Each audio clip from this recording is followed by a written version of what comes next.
But let's start with Steve Bannon. There were reports over the last week or so that Donald Trump is still calling Steve Bannon from a personal mobile phone. So when he's hinting at the suggestion that Gary Cohn should have resigned, is this Steve Bannon commentary, or do you think he's getting voices in his ear from Donald Trump himself? Well, I'm sure it's something that Bannon and Trump have discussed, because this is one of the big fights that was going on inside the White House.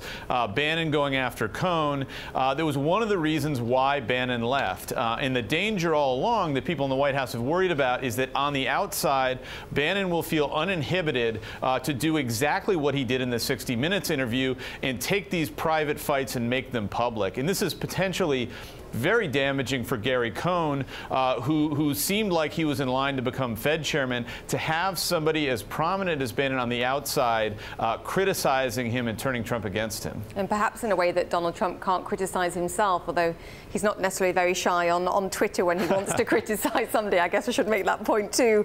But if we look at the bigger picture here, and we did get that Wall Street Journal article yesterday suggesting that Gary Cohn is no longer the favorite to run the Federal Reserve, and the suggestion being that it was as a result of those comments in Charlottesville.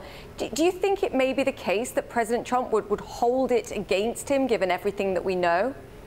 Well, that would certainly be in keeping with Trump's character and in his past of punishing people who he feels like are insufficiently loyal to him. And not only did Cohn criticize him, but Cohn's aides or allies, went to reporters after Charlottesville to kind of explain how uncomfortable Cohn was in a way that really aggrandized Cohn at Trump's expense.